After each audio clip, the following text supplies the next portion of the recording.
कर्ण ने कृष्ण से पूछा, जब आपको पूरा समाज धिक्कार देवे, जब पग पग पे पूरा समाज आपको सूतपुत्र बोल के अपमान करे, वैसे टाइम पे अगर उसे कोई संभाले तो उसका एहसान मानेगा कि नहीं मानेगा? सवाल में दम था कि नहीं था?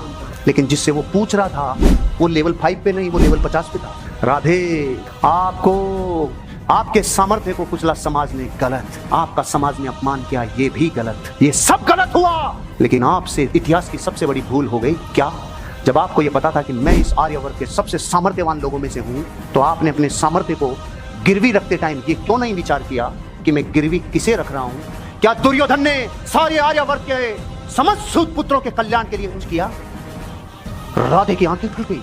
अरे लाला, तेरा सामर्थ्य खरीदा था बेटा, अगर उसके मन में करुणा होती तो सारे हस्तिनापुर के सारे सूत पुत्रों के कल्याण के लिए वो काम करता, और तेरे में भी करुणा होती तो तू अपने आप को गिरवी रखने के बाद भी सारे समाज में पिछड़े, सारे समाज में जो लोग तिरस्कृत किए हैं, तू उनके लिए क्या किया रे? तू सारे जीवन तेरे सम्मान के स्वार्थ के लिए भटकता रहा, और जिसे तेरा सामर्थ्य खरीदना था तुझे अंकर राजा बना के खरीद लिया रे। चौथे नंबर के लेवल पे जाने के लिए आपको समाज का और मानवता का निर्माण करना होता है। पूरे जीवन कृष्ण जी ने शांत मन से निर्णय लिया, और पूरे जीवन शकुनी ने मन को शांत करने के लिए निर्णय लिया। साले ने चाकू भी रोक लिया मन को शांत करने के लिए, मेरी बहन को अंधे के दे दिया, ठच गया। अब पूरी जिंदगी इनको सालों को मैं बर्बाद करके रहूंगा। पूरी जिंदगी साले ने जो कांड करवाए इस पुष्पा ने, ये क्यों करवाए? नेगेटिव निर्णय लेने के लिए। पूरी जिंदगी दुर्योधन निर्णय लेता रहा मन को शांत करने के लिए। अगर आप भी मन को शांत करने के लिए निर्णय लेते रहोगे, आपका मन कभी शांत नहीं होगा। और जिस दिन शांत मन से निर्णय लेने लग गए, रिलैक्स जेनिफर रिलैक्स, सोच समझ के निर्णय लेने लग गए, आपको प्रकृति उठाएगी ही उठाएगी। आप ग्रो करेंगे ही करेंगे, कोई दुनिया की ताकत आपको रोक नहीं सकती। एक था गुरु, एक था चेला। गुरु ने रात को सोते टाइम चेले से बोला, बेटा खड़ा हो, ये बल्ब को बंद कर दे, मेरी आंखों में चुभ रहा है। तो चेले ने बोला, गुरुजी आंख बंद कर लो, बल्ब अपने आप ही बंद हो जाएगा। तो गुरु ने देखा बेटा बहुत निकम्मा हो गया, उन्होंने दूसरा आदेश दिया, चल खड़ा हो, बाहर देख क्या बारिश आती है क्या?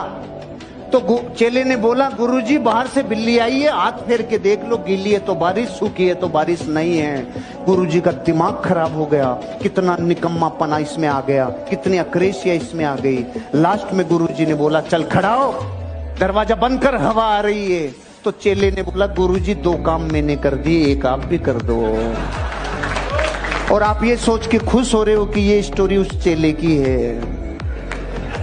आप जितनी प्रतीक्षा करोगे उतना ही पैनापन आता जाएगा। प्रतीक्षा का मतलब ये नहीं है कि आप अपना बुद्धि खो दोगे, अपना ज्ञान, अपना एटीट्यूड, अपना नॉलेज और अपनी स्किल्स खो दोगे। नहीं, प्रतीक्षा करते हुए आपकी इच्छा, आपकी ललक, आपकी जिज्ञासा, आपका जुनून कैसा है, वो तय करता है कि आपको वो प्रतीक्षा फल कितना मीठा देगी। प्रतीक्षा तो करनी होगी। बाहर की दुनिया में जाओ, देख के आओ, 20-20 साल तक करियर का मोड़ नहीं आता।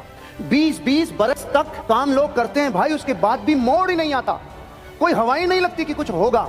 और यहाँ आदमी 3 महीने में यही नहीं, कुछ हुआ ही नहीं, कुछ हुआ ही नहीं। अरे 3 महीने में क्या होगा? बच्चे को भी 9 महीना लगता है भाई। प्रतीक्षा करने वालों को अच्छी चीजें मिलती है। आज देश की वाइब्रेशन देखो। 500 साल की प्रतीक्षाओं का जब अंत हुआ, हम सारे सौभाग्यशाली लोगों ने देखा वो क्षण जो अनमोल था इस देश के लिए, और राम जी का मंदिर राम जी के जन्म स्थान पे विराजमान हुआ। अगर आप और हम भी अपनी प्रतीक्षाओं की आग को संकल्प की भाप में कन्वर्ट करना चाहते हैं, भाई प्रतीक्षा लगेगी रे। इस विश्व में वही आदमी ध्यान आकर्षित करता है लोगों का जो गिरता है, कि जिस पे दुनिया थूथू कर रही है, जिस पे दुनिया हंस रही है, जिसकी मजाक उठा रही है, लेकिन दुनिया में ध्यान आकर्षित वही करता है। वहां बड़े बड़े बापू चले गए, लेकिन दुनिया में ध्यान उसी ने आकर्षित किया जो ठोकर खा के गिरा रे। मतलब पूरी क्लास में सारे बच्चे इंटेलिजेंट, एक बच्चा पागल है, लेकिन साला कहता है मैं पागल। पूरी क्लास उसकी तरफ देखेगी कि नहीं देखेगी? ध्यान उसकी तरफ जाएगा कि नहीं जाएगा? मतलब इस दुनिया में तब कहा गया है पागलों ने इतिहास रचा है, क्योंकि पागलों की तरफ, इतिहास की तरफ दुनिया ने देखा है। आज के बाद अधूरा होना, आपको कम आना, इसका व्यापार बनाओ। कपिल शर्मा वर्ल्ड का सबसे बड़ा एग्जाम्पल है। जिसको इंग्लिश नहीं आती थी, इंग्लिश बोलते टाइम उसको दुनिया सबसे ज्यादा देखती थी, नोटिस करती थी और आनंद लेती थी कि इंग्लिश की जो हिंदी की है वो सबसे ज्यादा इसने की है, और आज इंग्लिश आ भी गई। प्रेटफॉल इफेक्ट, प्रेटफॉल इफेक्ट।